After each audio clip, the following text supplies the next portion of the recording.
cold or room temperature? Cold works for me. What about you? Cold is good. Too cold, room temperature.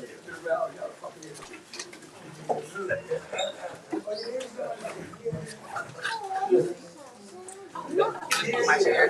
Yeah, thank you.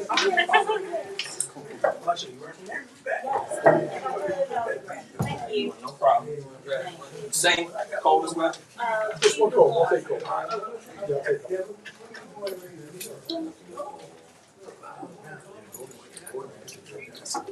What happened,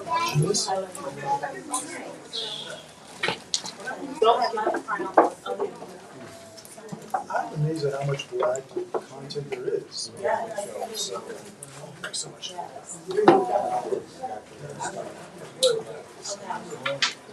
Well, you know what though? I think we need another mic. Okay. Hello, everyone. Hello. How are we doing today? Yes. Are you excited? Yes, I'm super excited. Yes. So, greetings and welcome to Sankofa Video and Books. My name is Sarah Akers, and I am the creator of 4DMV Kids, which is a platform that showcases events, activities, and things to do for kids in the DMV area. I also founded Black Children's Books DMV Plus, which is another platform that spotlights locally based Black children's authors in the Washington, D.C. metro area. Yes. So I am super excited to be here to host today's event, like super excited. If you caught us on Wednesday, we had a virtual chat via Instagram Live. Myself, Derrick Barnes, and Shawn MartinBraugh, we all spoke just a little bit more about the book that we are here to celebrate today, Like Lava in My Veins. Yes. And we also talked more about the evolution of both of their work as a writer, illustrator, and writer, as well as just different tips for growth for fellow authors, like many of you in the author that I see in the audience that I see.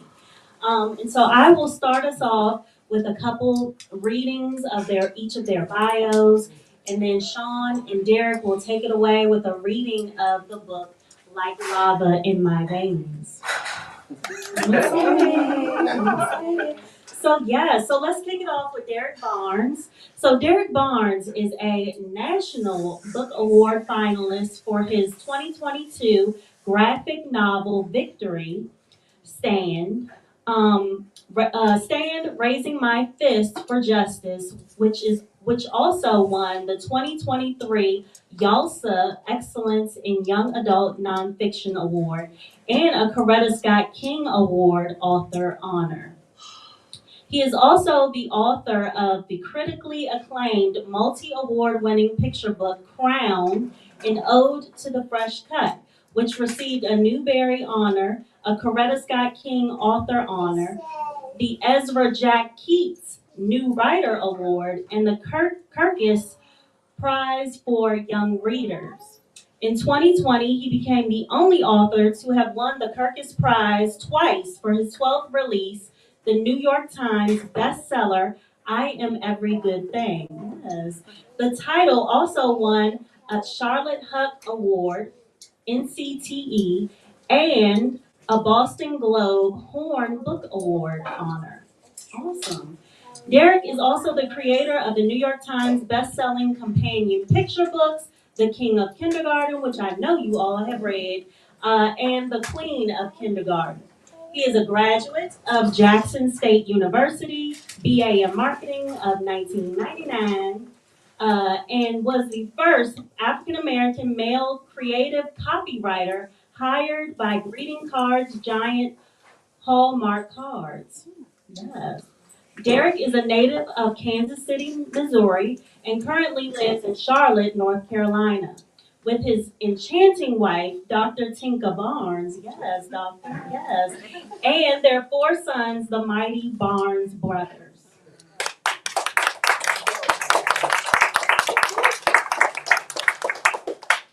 Yes. Yes. And so now we have Shawn MartinBraugh is the author of How to Draw Noir Comics, The Art and Technique of Visual Storytelling by Penguin Random House and Eisner Award nominated artist whose comic book projects include Batman Detective Comics, Luke Cage Noir, The Black Panther Man Without Fear, Hellboy, and Prometheus 1313. Yes. Shawn is the artist of Thief of Thieves, the graphic novel series co-created with Robert Kirkman of The Walking Dead and Invincible, and a Vanity Fair contributor.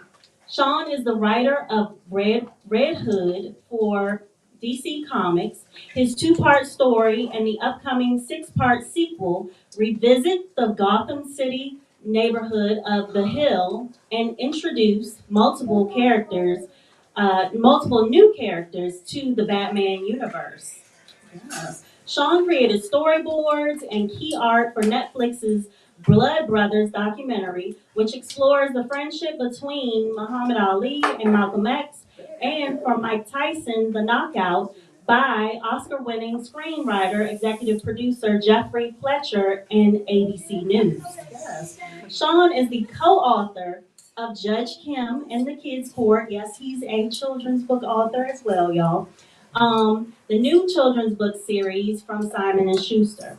An alumni of Fiorello H. LaGuardia High School of Music and Art, Performing Arts, and the School of Visual Arts, Shawn currently draws and writes in the Washington, D.C. metro area. Yes, let's give them both a hand. Yes. So now we will transition into a reading of the story, Like Lava in My Veins, presented to you by both Derrick Barnes and Shawn MartinBraugh. So how are we gonna do this? You want to read the whole thing? Yes. I would say the whole thing. No pressure. You got time? You got time? No pressure, no pressure.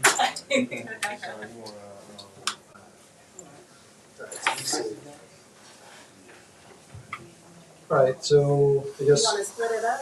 One goes first and you read two. Yeah, so I could read all the way until this book comes. all right, okay. So, this will be my last page. Okay. Yeah. All right, I'll keep an eye out.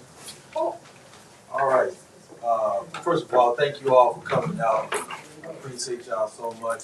Come all the way from Charlotte, North Carolina, and I've been on the road a lot lately, but it's all working, especially seeing these young brothers sit up in front. So I appreciate y'all for coming out. Like Lava in My Veins, written by yours truly, art by the amazing Shawn MartinBraugh, and color by Adriano Lucas. I dedicated this book to Dr. Jawanza Kunjufu, who's been fighting for the lives of black boys forever. And Shawn dedicated this book to his dad for sharing my love of comics, and to my mom, a veteran New York City public school teacher who understood that a little patience and understanding could mean the world to a struggling young student. When you enroll at the Academy of Kids with Awesome Abilities, you get to pick your own superhero name. But I didn't need to make up anything. My real name's already super, Bobby Beacon. Beacons lead people and show them the way. You know, I have the power of light and fire. Are you gonna show the picture? The main reason I'm headed to a new school is because sometimes I have a problem controlling my powers. It ain't easy. Like when I almost missed the bus on my very first day. The driver shut the dang door in my face and laughed. He tried to speed off, so I placed my palms on the ground, the road ripped open, and a tidal wave of molten lava formed a wall in front of the bus. And guess what? The driver slammed his boot on the brakes and then let me in like he should have done in the first place. We arrived at the academy on time. I'd never seen anything like it. There were gigantic statues and kids flying around with every superpower imaginable. My first week at the school, a girl named Pauls got expelled for turning a teacher into a statue. She didn't want recess to end, and none of us did. All she did was sing. She just floated a couple of sweet notes in the air that landed softly in the ear of a fifth grade teacher named Mr. Remington. He was frozen solid. Paul's parents ended up in Principal Westview's office. I also do voices too. I try to work on that. We tried so hard to get her powers under control, but Paul's is just one of those kids. She's impossible to reach. It was just her first week, so I don't think they tried hard enough. And I'm not sure my teacher, Miss Flores, understands me either. Monday, Bobby, please sit down. You can't leave your seat. Tuesday, Bobby, please stop tapping your desk. Wednesday, Bobby, I'm going to send you out if you can't keep your feet still. Thursday, Bobby, you don't have to raise your hand every time I ask a question. Friday, Bobby, Bobby, Bobby. I got really heated when Miss Flores wouldn't call on me in class. I knew the answer too. What are the two primary forms of energy produced by a burning candle? Anyone? I started to feel invisible, like I wasn't even there. The lava started racing through my veins, and before I knew it, I had accidentally melted my chair down to the floor like candle wax. That's the last straw. I ended up in Principal Westview's office. Bobby, I know getting used to a new school is tough, but you can't destroy school property. If you can't learn to control yourself, you could end up where Paul's is, the Institute for Supervillains. Apparently, they're eager for new talent. The Principal Westview and Miss Flores giving up on me like they gave up on Paul's, all I knew was the Institute was not a place for me. I can keep reading. Yeah, you can keep going. But after my parents had a talk with Principal Westview, something pretty cool happened. They split up my class and added a new teacher. As soon as I stepped my foot in the door, I heard a new voice. Now we can begin. The amazing Bobby Beacon is here. So glad to see you, Bobby. My name is Miss Brooklyn. She really called me amazing and said she was glad to see me. That stuck with me all day. She had a cluster of freckles around her nose, just like my mom. She even wore her hair up in a wrap like my mom. And just like me, she loved Langston Hughes. Look at my face, dark as the night, yet shining like the sun with love's true light. One of the best things about Miss Brooklyn was she listened. She let me talk without rushing me. And more than anything else, she saw me. She saw me. When I got frustrated with a math problem and my temperature began to rise, Miss Brooklyn calmed me down with her soothing voice. Close your eyes, Bobby, and take 5 deep breaths. Inhale and exhale slowly. Now open up your eyes and say to yourself, peace, be still. I did what she said and it worked. The bright orange lava that could usually be seen pumping through my veins calmed all the way down. Miss Brooklyn made us a space with books, magazines, a little fountain, and beanbag chairs that she called the chill zone. We go there to remove any silliness that may be cramped up in our bones. I'm in the chill zone a lot, and so is this other kid. His name is Sincere.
girls go into a bookstore, a library, and see them, and not only being civil rights workers or runaway slaves, but they can be witches or princesses or knights or superheroes. And so I try to write books with slice of life storylines that just so happen to have black characters, and all the soul and all the cultural references are going to be mixed in most time with the artwork. I don't really have to do a lot. So I see a lot of young black authors, and they want to wear their blackness on their sleeve when they write the books. We don't really need that. What we need is just books where, again, children are just being children. Where we highlight the black family in the King of Kindergarten. I don't even think I say black once in that book, but you see the dad with the red, black, and green on, the mother with the locks. That's actually me and my wife in the King of Kindergarten. She has the green juice. She makes me green juice every morning. So it's just those little subtle things. So we just need to create more books where we are the center of the universe and just living our beautiful, normal black lives. So that's what I think about all the time when I sit down and write. That's why that's a long answer, brother. I appreciate you coming, brother. Good afternoon. I am just so inspired. I met Derrick and Shawn before the start of this, and I definitely think Crown is the holy grail. I was so impressed by your book and inspired. So not only do you inspire children, you inspire adults. You inspired my husband and I to co-author a children's book that features black children. And with the King of Kindergarten, I noticed that was kind of reminiscent of art imitating life in your family. So I so appreciate that. And we are a comic book family. You see, that's my son there. He has a Black Panther shirt. So this book is fire. It's literally fire in every way. And the illustrations are amazing. I was just blown away. This is my first time opening it up and reading it today, about 10 minutes ago. So thank you all so much for adding to the culture. I just wanted to know what inspired Lava in My Veins. What inspired you to write about certain characteristics in Mr. Beacon? I think we were gonna talk about that later, but so raising 4 black boys and they all attended public schools. We tried to send them to charter schools that were very diverse. My 2 eldest boys, they attended African centered schools from kindergarten to like 4th grade, and then they went to a charter school. But once we moved them out of the African centered schools is when we start having issues. So like my eldest boy is 22. He's a senior at North Carolina A&T. When he was in the 7th grade, as a straight A student, quiet, good kid, still is. The art teacher, a white woman, kicked him out of class because he got up to clean his art brushes off. And so they called us, we came up, and I just moved some furniture, man. They had the vice principal and the art teacher there. And I was just scolding these 2 white women, like, when you kick a kid out of class, you basically saying you don't care if they learn it all that day. And so that was the first experience. And 6 years later, my son Silas, who's on the cover of Crown, he got into Silas, straight A student. He got into a shoving match in gym class. He didn't throw a punch. The principal tried to suspend him for 2 weeks. So that led me down a rabbit hole doing research about how black children are disciplined harsher than any other child, especially black boys, but black girls too. Black girls in public schools are suspended 6 times more than white girls. And so when I became an author, and this is an experience that I still think about to this day. I was early on in my career. I did a whole school presentation, and there was a little black boy in the audience in 3rd grade. He was a star of the whole presentation. He asked the greatest questions. When the presentation was over with, I walked past his classroom, and his desk was facing the wall, and it was isolated away from everyone else's. And he looked so, dejected. And I didn't go in there and say anything. Now I think obviously I would have gone in and say something to the teachers, but there's been so many incidences like that. So I thought about creating a black boy who has the power of almost like a living sun. And we know how much potential black children have. We know how brilliant they are. We know how beautiful they are. but the world may not see him that way. And so I was like, what kind of superpower could I give this boy? And I just, again, came up with lava. It's like a living volcano. So that's how I came up. I came up with Bobby Beacon. So I always call this my valley years when I was struggling as a substitute teacher. I would see the taped out squares on the floor for the lone black boy in class. That was his spot to sit, when I was substitute teaching. So just a lot of experiences that kind of brought me to this point to create that character. Any other questions? I'll go here and then I'll come to I have a question for each of you. How did you know you could do what you do, and then when did you start? Were you always a writer and then started putting it out there? Were you always an illustrator? How did you know? Because I feel like for young people, it feels like you see the arrival, but you don't see the pathway. What was your pathway, and how did you know you could?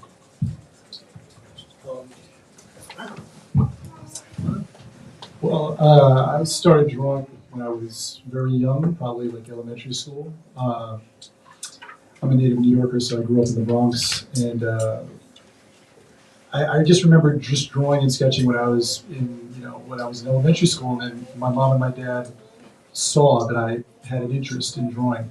And I always tell this to parents, because parents always ask that question, like, how did you hone your talent, how did you get focused? And luckily, I had two parents that kind of identified that I had taken an interest in drawing. And so what they started doing was just giving me paper to draw. And then they enrolled me in a local community center painting class. And it was probably one of the best formative things that I've ever done, because this is maybe when I was transitioning from elementary school to junior high. And this is in the Bronx, and there was like a local community center, and there was a guy who would teach painting. And I would take a painting course like once a week in this community center. I would learn how to paint with acrylics. And that really, and once I did a number of pieces, my mom and my dad, they were like, okay, he's not going to just go to regular public school. We got to put him in a school that's going to let him focus on this, because if you keep kids focused on something, they're less likely to get caught up in nonsense. And so, since I created a number of pieces at that community center painting course, it came time to, I applied to the School of Music and Art, which, for those of you who remember that Fame movie, I'm Gonna Live Forever, where kids are dancing, that's the school that I went to. And it was an amazing school in New York City that was free, and you just had to have a talent in one of the arts. So under this roof, you had kids that were art majors, music majors, vocal majors, dance majors, and drama majors. And so it was an amazing environment to be around all these other creative types in my high school years. And so again, I just kept reinforcing me drawing, because you're taking drawing classes in high school, and then that's when a buddy of mine, who was kind of like sincere, actually, in the book, he's a little chubby, he probably wouldn't like me saying that, but he was like, hey, listen, I'm a comic book fan, because we both were comic book fans, and he was like, I take this free cartooning class up in Harlem on the weekends, and it was at this nonprofit organization called the Children's Art Marvel. So again, it was like another place that you could go for free, and they would have black professionals come on the weekend, and they would teach cartooning, drawing, photography, video. And so that's where I met my two mentors that would really shape my career going forward, starting in high school. And one's name was Gil Ashby, the other's name was Michael Davis. Complete yin and yang was giving me perspective on being an artist. Gil was the purist. He was like, you have to learn how to draw anatomy, you have to know perspective, you have to, know all this different technical stuff. And Davis was the hustler. He was the hustler. You gotta hustle, you gotta hustle, you gotta hustle, which is something that they don't teach you in art school. They don't teach you anything about business, because in being an artist, it's a business. And so I really had two great mentors that taught me two different flip sides of the art perspective. And this is as I'm going through, freshman, junior, senior year of college. And Davis was also really great because he knew a lot of professional artists in comics. So he was introducing me to people who were drawing the comic books that I was reading as a fan, which blew my mind. And these are people that were making a very good living as an artist, which was, when you tell someone you're an artist, they're like, oh, we're so sorry, you must be broke. And there are plenty of artists that are broke, don't get me wrong, but there are plenty of artists that are making a very good living as artists. And so meeting professional artists in high school that were making a good living. I just knew that this is what I wanted to do. And so when I graduated high school, I went to college. I started applying to art colleges, and I went to the School of Visual Arts, which is one of the top schools, and I got a scholarship. So that knocked a year off of the tuition. Unfortunately, I had my mom and my dad paying my tuition, so I knew that, my sister is 4 years younger, so she was right behind me. So I could not be messing around. I had to get in and get out in 4 years. And so I majored in illustration at the School of Visual Arts, and I was determined not to wait until I graduated to look for jobs like all the other graduates do. I said, you know what, I'm gonna start looking for a professional job when I'm in my junior year. And at that time, this is 1992. So at the time, if you were an aspiring artist, the only way you would really get work is if you photocopied your work, put it into a leather portfolio, walked around, try to get an interview at like an advertising company or anything else, or you would mail your copies in to an editor at Marvel DC. Or if you wanted to get into comics, the only convention at that time was the New York Comic Con. And that was in New York City. And Marvel and DC would send their editors there to scout for talent. So you would go to the Comic Con, wait on a long line and show your work to an editor. And hopefully they would kind of go through your portfolio and say, that looks good, that's not so good, you need to fix this. And if they liked your stuff, they'd give you their card. And luckily, I got a card. And so I walked out of there like, oh my God, I got a card. And that Monday, I picked up the phone, I said, hi, and there was a black editor. Marcus McLaurin, he gave me his card, and I said, hey, Mr. McLaurin, I met you at the convention, I'd like to come in and meet you. And he said, yeah, come on in. Put my suit on, and I went to the offices, and everybody was so casual. But I learned something that you can never be overdressed for an occasion. So a lot of times now, whenever I do a speaking engagement, or if I do some press, I wear a suit. Because it also offsets the artist's perception of people that are kind of all over the place, flaky, not business-minded. And there's nothing more confusing than a black man in a suit to people that have that kind of a hang-up. Because they're like, wait, okay, I can't put you in that box. And then if you can speak, if you can articulate, if you can carry on a conversation, okay, I can't put you in that box. And if you're creative, forget about it. It works. And that really can, and then Marcus gave me my first professional job working for Marvel Comics. And I was a working professional while I was at school. I was a student at School of Visual Arts. So by the time I was a senior at the School of Visual Arts and I graduated, I was already working professionally. And then once I kind of learned that once you start working for Marvel and DC Comics, for those of you who don't know, they're very competitive. So if you're working for DC Comics, all of a sudden Marvel loves you. If you're working for Marvel, all of a sudden DC wants to give you work. And I fell back on the knowledge that I had from my mentor in terms of navigating and hustling, And then I started working for both companies. And then I was like, you know what, I got to diversify. Because if you're a freelancer, you always have to keep yourself working. You always have to keep those jobs lining up. And sometimes they're going to be those lean years where you're not getting work. But I found, that if you diversify, if you do work with so many different publishers, then if one publisher kind of falls out, or if the person that you were working for at one publisher gets fired or they leave, you can go somewhere else and get work. And so over the years, that's just what I've done. I've just continuously worked in different mediums, working on different characters. And, it's all about building credibility as an artist. And actually in any profession, it's about building credibility. So that if you meet someone who can give you work and can pay you a really good, salary doing that job, they just want to say, well, who else have you worked with? And if you have a list of credits that the people, then they're like, okay, you know what? I trust that I can work with you. You know what I mean? And I've also noticed that, I've also learned over the years, is that when you go for really good jobs, that like really high paying jobs, it's less about, I always tell people it doesn't really matter where I graduated. And I know that hurts parents' feelings, and I know it hurts my mom and my dad's feelings. They're like, we spent all this money on college. But being an artist, no one cares where you went to college. It's the knowledge that I gained while I was at college that benefits me. You know what I mean? So that's why I tell kids, I don't know, going to art college is tricky because they're very expensive these days.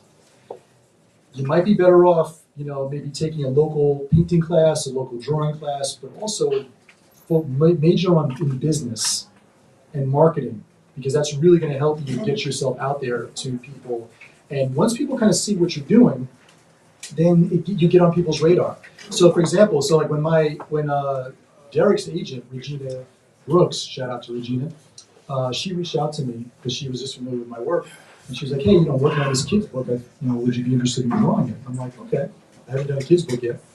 It's a challenge. And for me, the challenge is always telling a story as visually interesting as I can. And all artists will tell you that the hardest thing to draw are animals and kids. And that is very true. Because I'm used to drawing adults.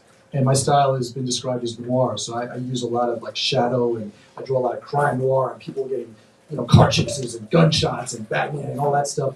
And going from that to this was a challenge, because this is a kid's book. I had to completely switch my style and draw kids. And kids are very specific with their anatomy. Kids are they're just shaped differently than adults. And the last thing you want to do is draw a kid's book where it looks like a bunch of miniature adults. So I really had to sort of focus on making the artwork a lot more linear, no shadows, really focusing on the gestures of the kids, really trying to get the acting just right. Because as an artist, when you get a script, this is pretty much the biggest challenge that you're gonna have. This is the scariest thing that you get as an artist. It's a blank white page. So I get the script from Derrick, which is this, and then I gotta start with this. I'm like, how do I turn this into this? And that's the challenge as an artist. It's the visual storytelling. I gotta say, okay, well, I don't know what Bobby looks like, but I can go with what Derrick wrote on the page, and then that's where I come in and I say, okay, how will Bobby look? And I'm like, all right, let me kind of go old school with it because I was born in the 70s, so let me go flat top. Something, flat tops are in now. It's funny how everything's cyclical. What comes around goes around. So I said, okay, flat top's kind of interesting. That's kind of different. And, and also I can kind of play with his hair, so when he gets really upset, his hair can go on fire. So that's another detail for the character. Then, you want to figure out what the cast of characters look like and how they're interesting. And I really enjoyed designing Sincere, which is... I think I gave Penguin some reference for stock photography. Really? Okay. So Sincere, I was like, okay, how can I make this character different and distinctive? And once again, I'm born in the 70s. I'm like, I'm trying to give him like an old school rapper or Run DMC kind of look with the rope chain, the Kangol. Yeah, like, the Kangol. And then you always want to sort of tell the story, make the character different, distinct. So I kind of like giving him props. So he's got the lollipop in the mouth.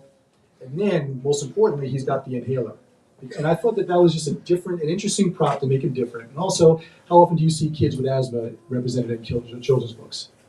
And for me, as an artist, I always try to sort of give you what you haven't seen before. And that's pretty much what I try to do with this entire story. So even when you look at like the little girl character, Pause, her mom and her dad, hold on, let me see where. I thought it could be interesting to kind of give her like locks or braids. I kind of made her dad like a Rasta. How often do you see like, the Rasta kind of represented in comics?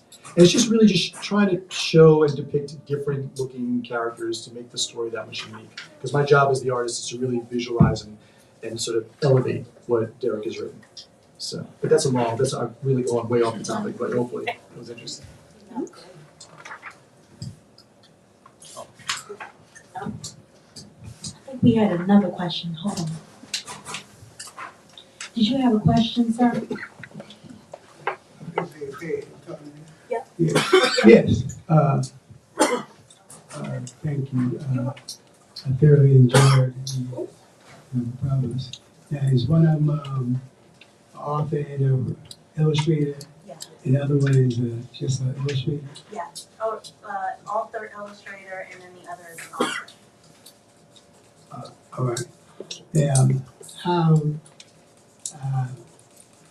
I'm kind of reinventing myself. I'm a plumber and been teaching about 20 years. So I was visually impaired, and I started a foundation like 26 years ago.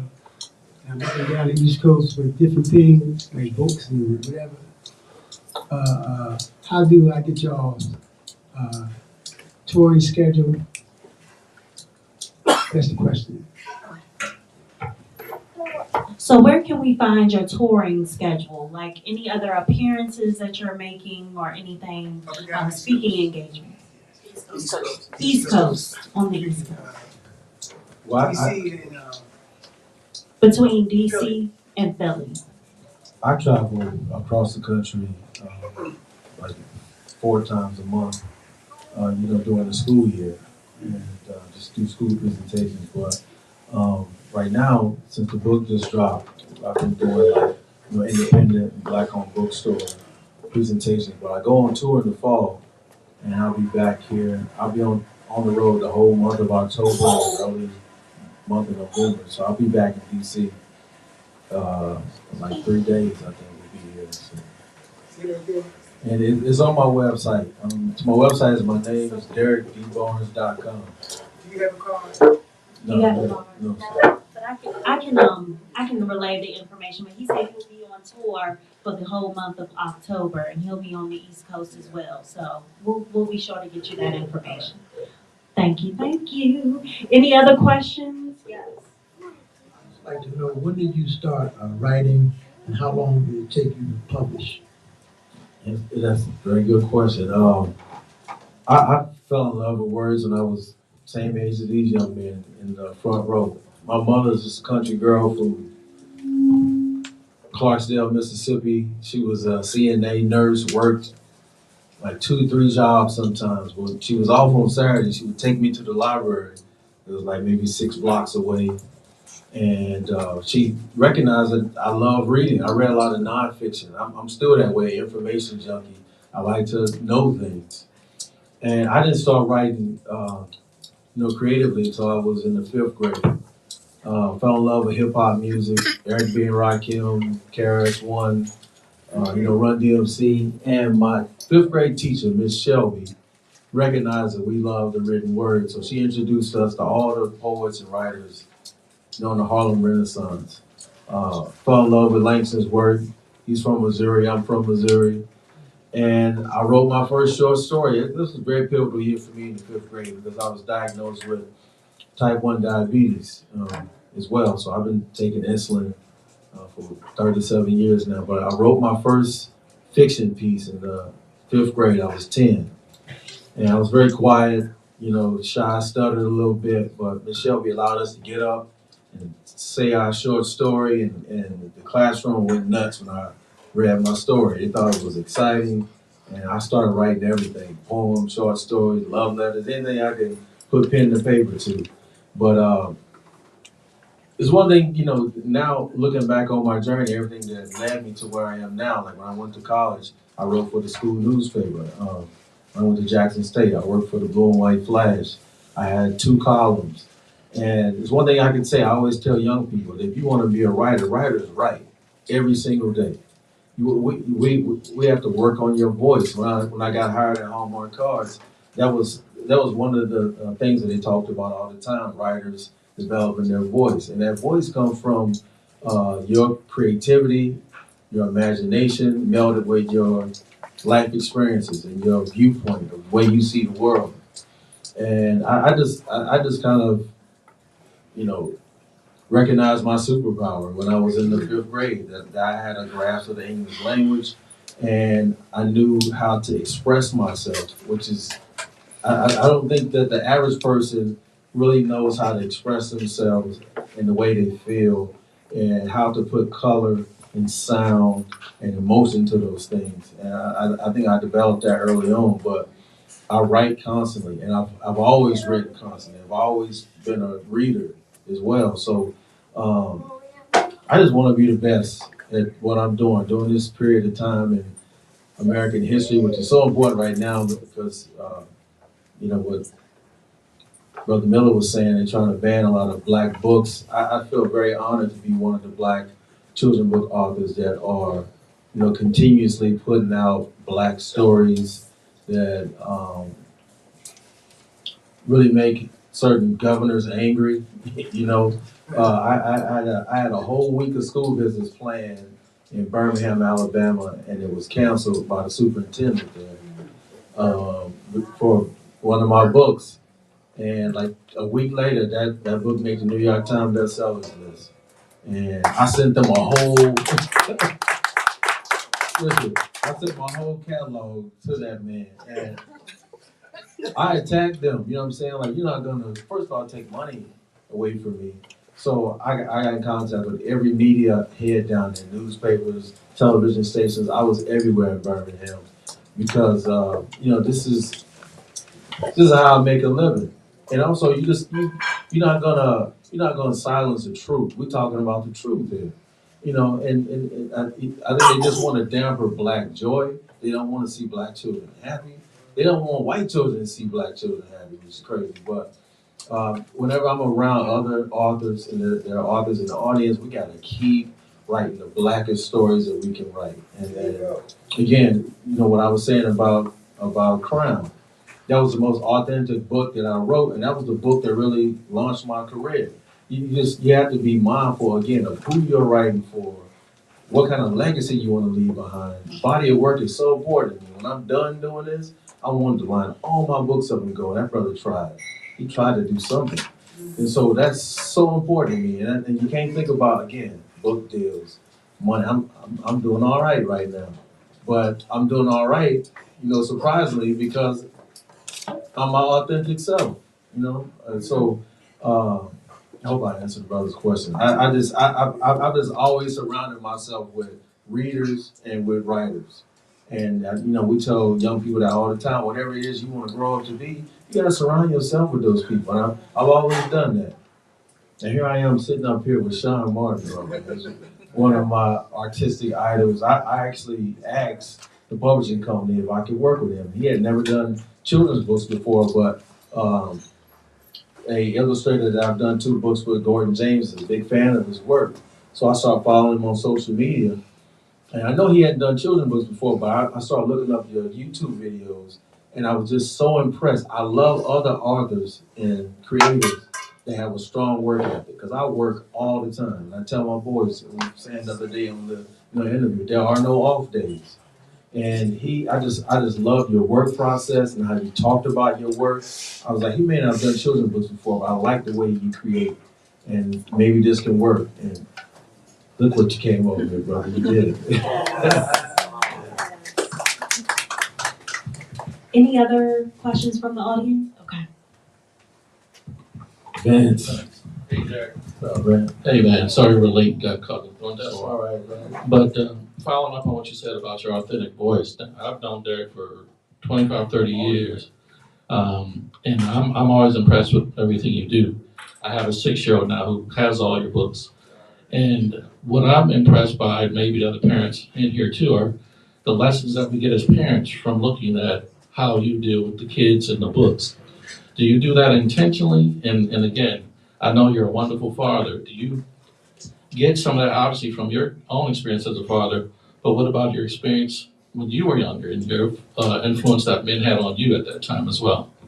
Yeah, so with this book, with, Like Lava, I dedicate this book to those black and brown children who may be in spaces where they are the only ones. Or just children, period, where you're in spaces where you don't feel like you're being seen or heard. But I also dedicate this book to those educators.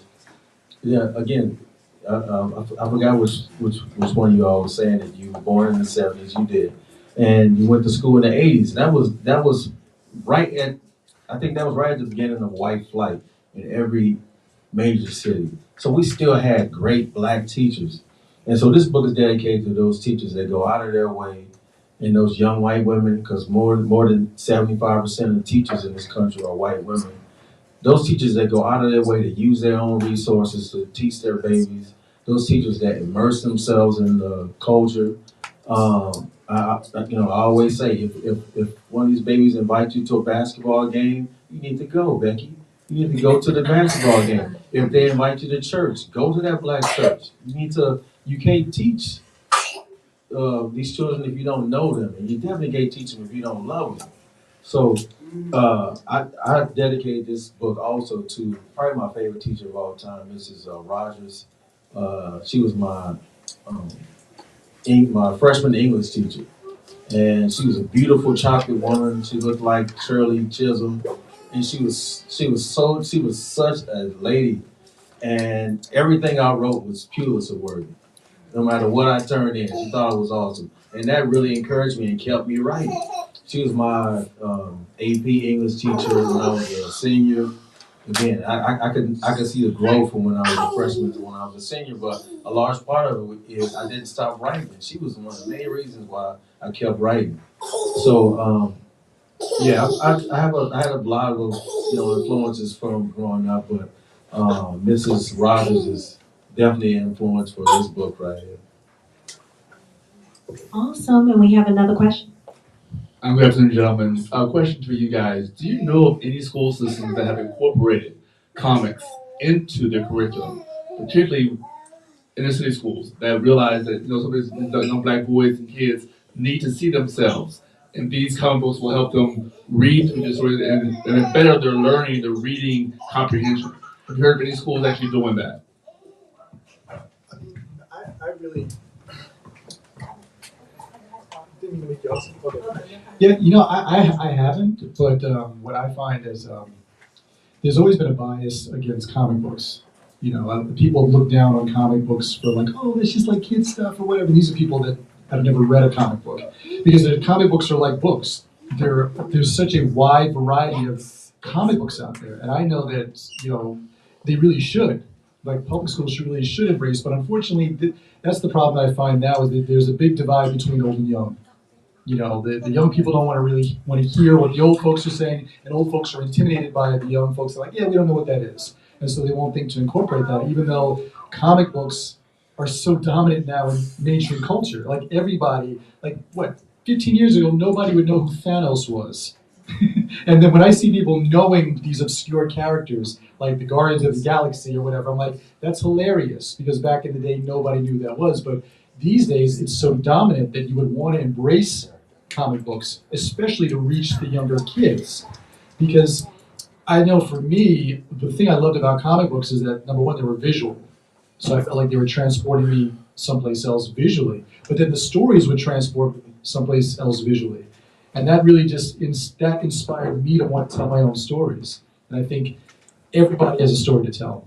And I think comic books really presents kids and adults a medium to tell their stories. So I know for me, comic books were so formative because I just live my life telling a story. Everything I do, storytelling plays into it. Even people would say, oh, you take very good photos, and I follow like your Instagram or your Facebook. You tell a good story. I'm like, that's because storytelling is ingrained into everything that I do. And I think that they would do. I think public schools would do themselves. They would really be smart to embrace comics as a learning tool and a way to sort of reach kids. Yeah. I think there's been an injection of graphic novels in a lot of public schools, but just going off what you were saying, the vocabulary in comic books is so rich.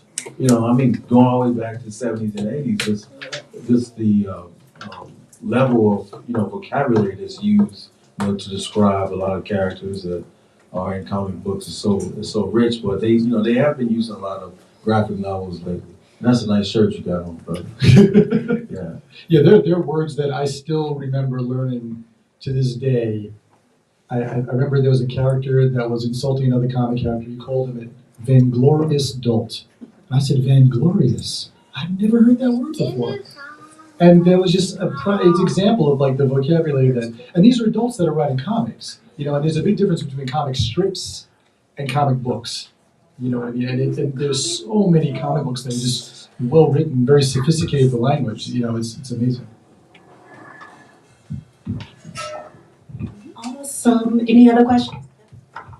Good afternoon, everyone. Hi, thank you, gentlemen, both for your work. I'm a public school teacher here in DC. I've been teaching for 14 years, also a first-time children's book author this year. And I teach kindergarten, and one of the things, my kids are immersion readers, so they're not yet reading words. And so one of the first strategies that I always teach them, that you can make meaning by looking at the pictures in the story. Even if you can't understand what the words say, you can always make meaning by looking at the pictures. So what would you say, what was the meaning or the one takeaway that you would want kids to know just by looking at the illustrations in your story? Great question. I start off. Yeah, you saw it. So when I first got into the industry, now, you look in this bookstore, there's so many beautiful books with black characters on the cover, but I got into the industry like 2004. There were no black characters on the cover, unless again they were runaway slaves or just very downtrodden type of stories. Um, the characters' faces were shaded in. Or I had a young adult novel that came out 2007. The character was turned around. You just could see him from the back. And another thing I noticed too, if there was a black character, they were always almost never, the lead character. They were very, stereotypical. They were on one end of the spectrum, very, athletic, you know, brutish, or they're the other end of the spectrum. They were very asexual, nerdy. Like we can't be like any other normal human being that's a range of everything. So I said, if I ever get my way in this industry, and y'all can look at all the covers of my book, I'm gonna make sure that the black boy looks like the black boys that we know. Like black men, black boys, we got confidence, swagger. I don't care if we broke or filthy rich. How many times y'all seen somebody on the street and the brother don't have anything, but he still looks like he has himself together? I mean, that is what black men are. So, like with I Am Every Good Thing, the boy has big jeans on, big white t-shirt, baggy clothes, like a lot of kids were wearing. We were growing up, and I wanted that to be the cover because I've worked in, juvenile detention centers. I've met some of the most brilliant children, in juvenile detention centers. And one thing I know about all of our babies is there's somebody, no matter where they are, and somebody loves them, and at one point in time had high aspirations for that child, and somebody loves them. So I said, if I ever get an opportunity, I want all my black boys to look extremely confident. And we didn't talk about this cover, but Shawn did it. This boy looks confident no matter where you are, crown, the boy looks confident. That's one of my babies on the cover. So I said, I want the black boys to look like the real black boys that we know, that have confidence, that have swagger, that come from people, So. Yeah, I think as the artist, that's the challenge, is to try to capture the spirit of what it is that you're hired to draw. And yeah, I think that number one, the title, I always thought the title was just a very different, like Love in My Veins. I'm like, okay, that's a very different title. But, honestly, so I'm thinking, okay, so the main thing of this is fire, which is a metaphor for anger. And so you want something, you want a pose or an image that's going to show that this kid is literally on fire. But then I thought it'd be interesting to have him smiling, which kind of offsets that. So it's almost like he's having fun with this. He's in control of this, which is something, usually you always have, brothers mean mugging, I can't seem like I'm, vulnerable at all. And I thought that would be an interesting approach, to have him on fire, literally, and then smiling as if he's enjoying it. And I thought that would be a really interesting approach. And then shout out to our colorist, Adriana Lucas. He just blew it away with the way he depicted the flames. So it just, and you always want a cover that's going to leap off the shelves and get your attention and say, oh, what's this? Oh, yeah. With the King of Kindergarten, I don't know if you have it right there, but I remember talking to Nancy about how I want the cover to look, and I want his crown cocked to the side. It's a famous Biggie, and she's like, who's Biggie? And she's from New York. She's New York. That's crazy. But that's where I was going with that cover. And she was like, she just trusts me, man, because I always, whenever I talk to my editor, she's like the whitest Irish, but to me, she's like the blackest editor in children's book publishing. I love her. I love working with her. She's willing to learn. She's open to learning, but yeah, I love her. She's never heard of Biggie. Every time we get up into back and forth, I always say, I made Crown, baby. you gotta trust me. And so, she allows me to pick, the illustrators.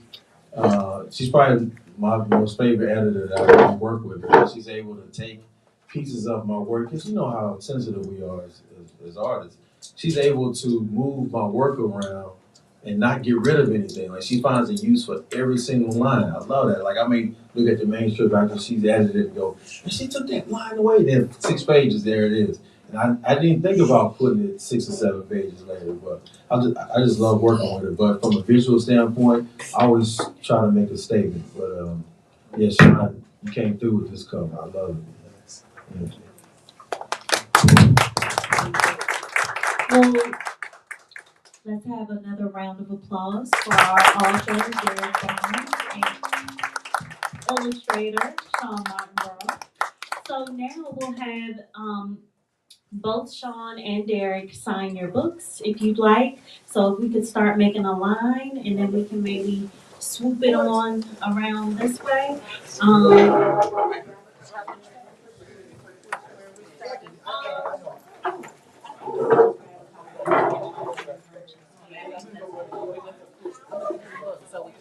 Okay. So Shawn will be right back.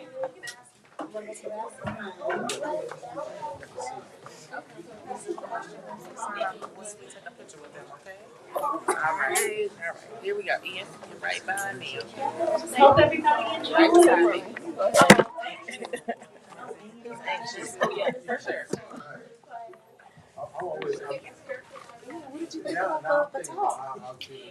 And also, if you'd like a card, I'll just put my cards up here too. Yes, I loved it. I loved it. For 400 Yes, yes.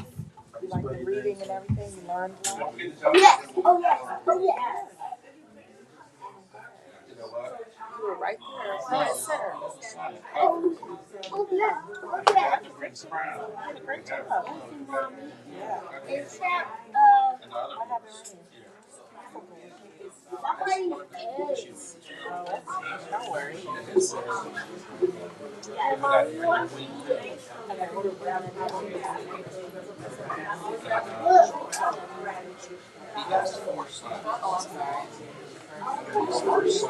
Guess what? He's wearing ours. I used to do Taylor's hair. Did you know? Taylor came to visit me when she was Thank you. Thank She you. used to do Taylor's hair. I was there. It's only 2 ways to self-publish. There's so many different ways to self-publish. Yeah.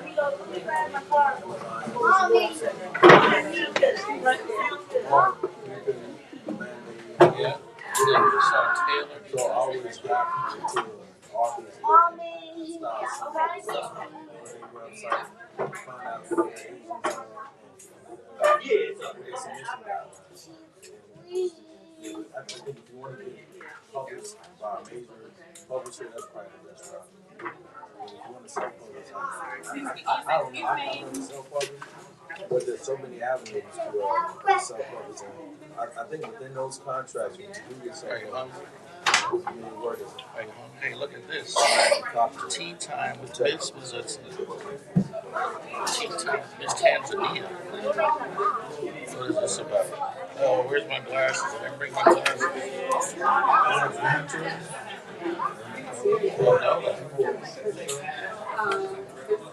It's a novel, it's a fiction.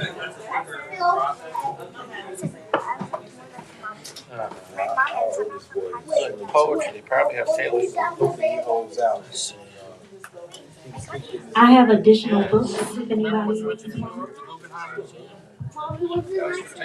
You're welcome. Anybody else? Love is my book. I made sure my You got your book? You have a question? Yes. Your books are amazing and I love it.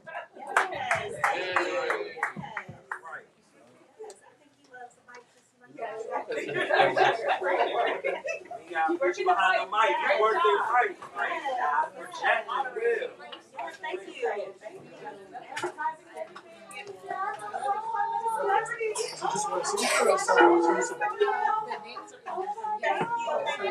Okay, so you got I'm trying to also start the book spotlight again, so your book is definitely quick. Oh, thank you. Oh my God. Everyone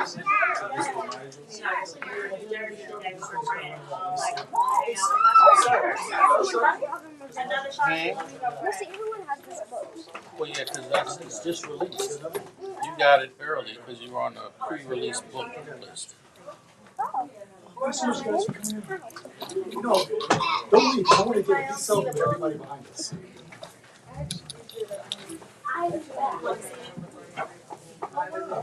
He also has he also has all of my days. He also has all of my days because he made the He's the one who did the drawing. So Derrick wrote it, and the other gentleman did the drawings.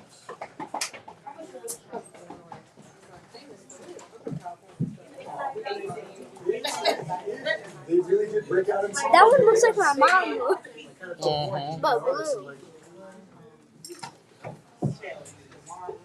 That actually does look like my mom. It's a lot of good books. That picture actually does look like her mom. A little bit, you're right. The face looks so like my mom. Uh-huh. You see, who has my mom? Go ahead. No, but in the end, the teacher is like willing to work with them.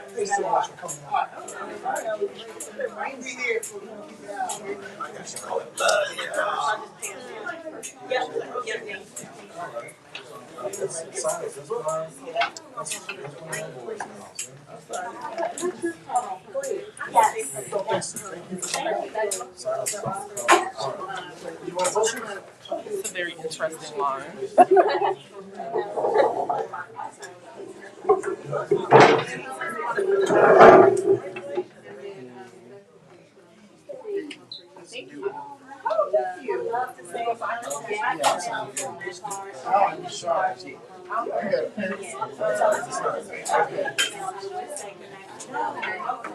Oh, but my coworker works there.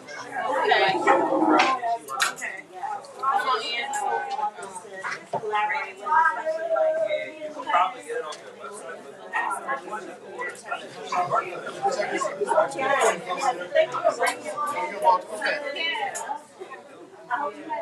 yeah, that's her field. It's like social work.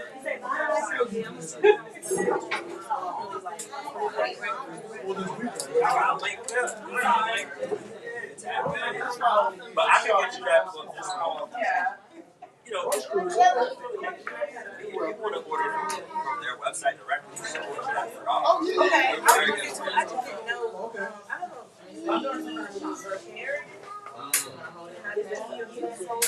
Yeah, it could have been the case. But I mean, we probably got some on the way.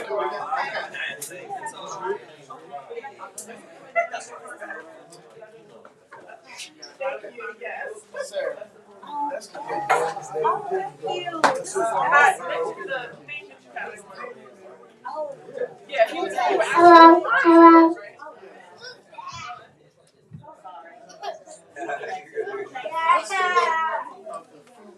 yeah, so the way that we're trying, and I'm sorry, I should have like given more information. So we had a whole list of we had 4 hours. So the guy that we're working with went through right Okay. So you're number 2 on the list. Okay, So we're okay. working with another one first, but he wants to turn it into a series. Gotcha. So now we're working out for the series. But the thing about the community is we wanted it to be centered around the author. Yeah, so it's similar to that. With both. We want them to be around the author so that we can push the ball. Gotcha. So I know a lot of people. Hey, everybody, come forward so you can do a selfie. The culinary one of the people, she was in Canada. Oh. So That's why I have to like figure out a way to like kind of vet and figure out where people are. Right. So that's why I came to mostly the folks that I know. Okay. First. So, Okay. Yeah. Okay. So we're still trying, so I apologize. No, that's cool. I know you're busy. Of everything. But if y'all go on our website, I put up new photos from Black Children's Book Fest. Oh, okay.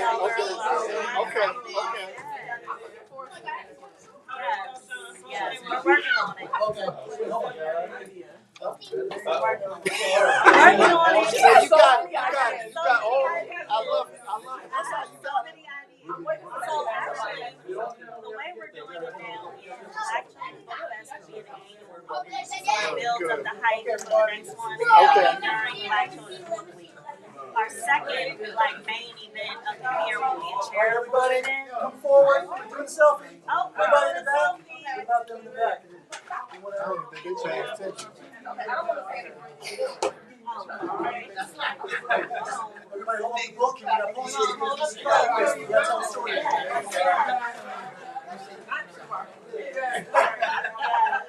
All right, so you got the books in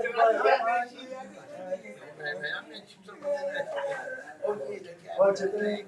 All right, nice. Fake laugh on 3. 1, 2, 3. Fake laugh. Everyone just opened their mouth. Thanks, everybody. Thank you.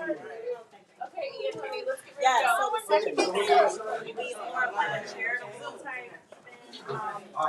We're planning to install Learn to Read. So we're situating it for 7 or 8. And we're going to have 20 to 30 families come. We're teaching them skills to reinforce the information that kids are learning at school. So I wanted to see if reach out to all of the authors to see if y'all would come volunteer to work with the families. Yes, that's what we're working on now. As is out, man. I know you're the same. I had it. I took a trip to Nazis. I got that one in. I know you got another one coming soon. About 4 or 5. Nice. It's a surprise, man. Alright. It's a surprise. Alright. I like surprise. Okay. I like surprise. When can we expect them? End of the year? September, October. Okay. Yeah, they coming out fast. Nice.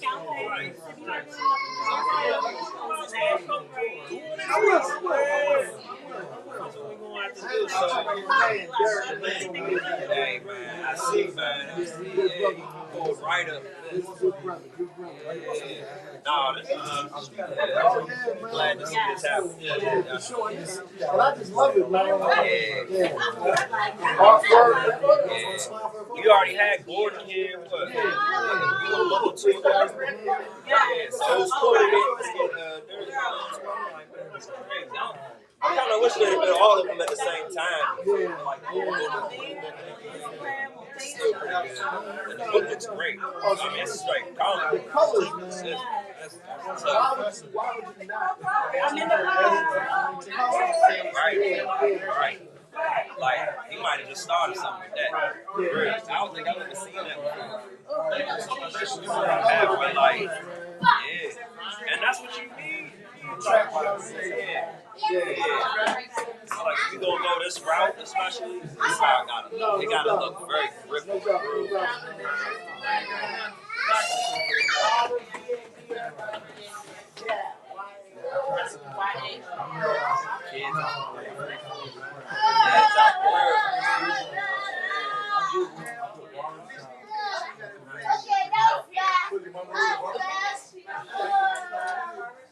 Whatever happened to the other brothers? It was used to you. It was the brother that like he used to make the Black Boys Read shirts. And then it was Bob. Yeah, and then there was the other brother that They don't be realizing, you gotta be consistent, man. I stay on them, man. Mama Sharif be on me to get their books all the time. I'm like, I don't know what to get them. I'm gonna have you try to, you gotta be consistent. Yeah, it was the other brother too. He had like a smaller book. He kind of heavy set. You talking about Matt? Yeah. No problem. Yeah, I'm into that with both of them, man. Yeah, let them know. Or at least. A lot of artists fall off. Yeah, I know. That's how it be. I've seen children's office come and go. But I'm into it too, man. Yeah, please do. Or at least they can drop off at Nazi. Let Nazi get those. I could get them from Nazi. Yeah, that's easy because I know they both up there. So they on top. I'll say something, man. Yeah, let them know we still, we still looking for them. Okay.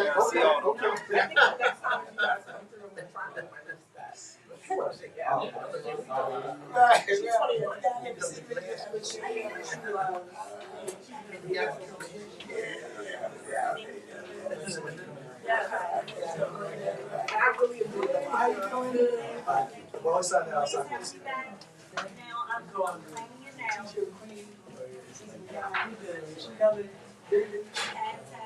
Hey, Alex, for a signature or to somebody? You want me to just send it to somebody or just the signature?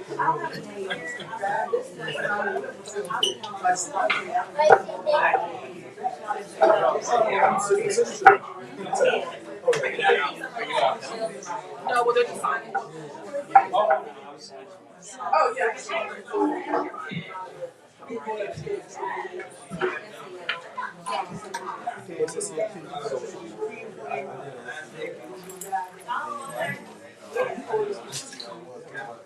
Making it around.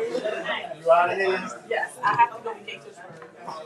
Be careful, it's raining out there. Oh, it is. I'm parked right in front. I got here earlier. Well, good seeing you. You too. We'll connect. Okay, all right.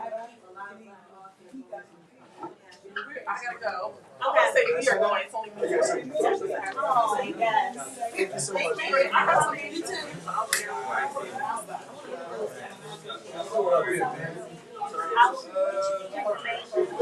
Think about actually being on like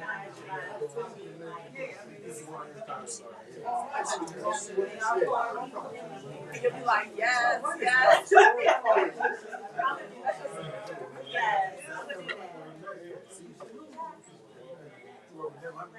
It's, you know what? Yes. Yes. Yes.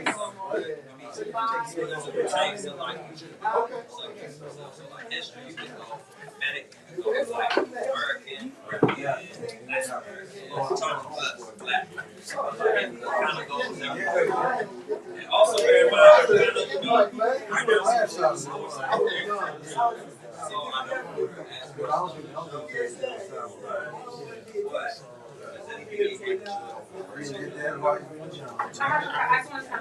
all the other stuff down there, I'm about to start clearing everything out there so that Help the baby. everything that you I'll take one. all the way up to like right there is culture. So like all this, like you got music, you got history, you got subjects on that, right there. Always got your education, Where's the camera? all that type of stuff. Politics and history are like, aside from like spiritual, but that's like all the way back. Oh, you know what? Did you want to meet Shawn? He's written or not written, illustrated the Marvel comics. Right there? Yeah, that's what you got. Oh, okay. You already got your sign. It's right there. Oh, good. I'm just looking at it. See you. I'll let you know about the events too. Okay. See you.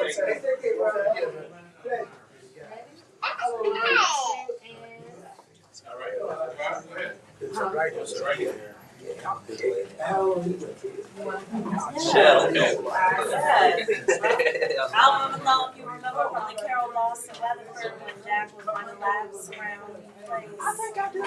Yeah, The thing is, that was probably when I had my niece around, so she's 3 and she runs around. So it's like it must have just blended in with my overall. Well, like blended with that. Right. Wait, Derrick, we got one. Oh, no, it's the back.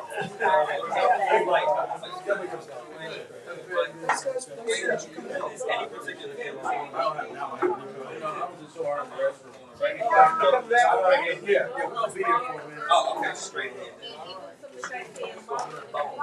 Why do you have don't you charge my phone?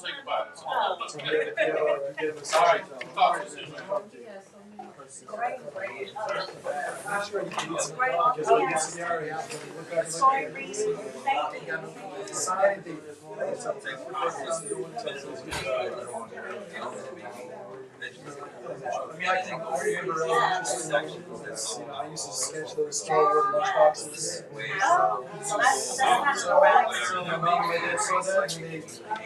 My mom's a teacher.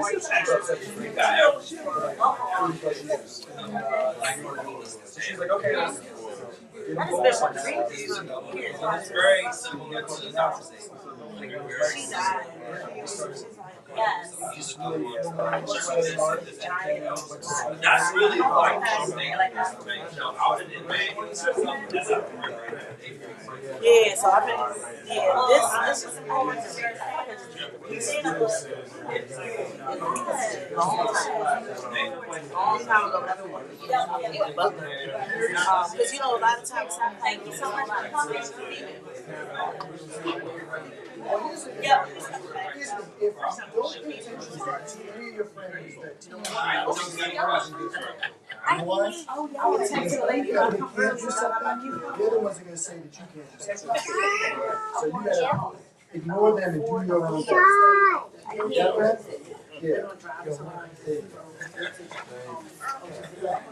It's always easy for someone to sort of criticize and say that's no good. And usually those I heard that in the kitchen. I said, we're gonna bring my percolator in the back. Yes. And y'all got a retro cooler, right? Yep, we got everything. 6. Lord, 6. I remember 6. Me too. She wrote this, I don't know if it was I don't know. But she projected her into our time. Just the signature or to somebody? Oh no, actually, one is to Noah. Noah.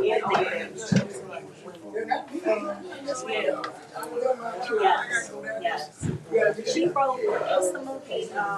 Yes. Still kidding. That's not the one I was Shawn. Yes. I have let me see. Some of them. Which book do I think is right? Was it old Derrick? Yeah, I gotta get them in I gotta some look it up. Something that's or just us? That's awesome. Oh, thank you for coming. I really appreciate it. That was big. Kendrick, yeah. Yes, I watched the show. I'm so scared.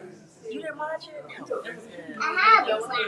was good. Everything's old. Storytellers. Blood Child, I've heard of that one. Kendrick was really good. Now I remember that. Yeah. I just read Barracuda. Lord And I want to read her stuff too. Yes. I can't pronounce her name, but she's really good. Okay.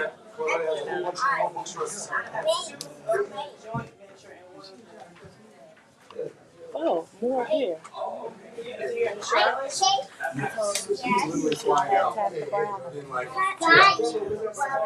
Oh yeah, I'm about to say I was just looking at her stuff right here. Yes, I said in Tabitha Ooh, Brown. not a book. What is the book saying? What? Huh?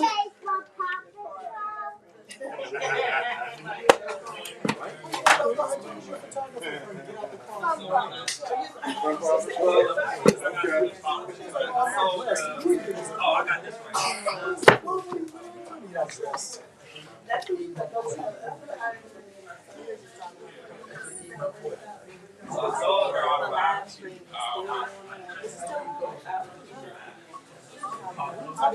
She's not dressed. Huh?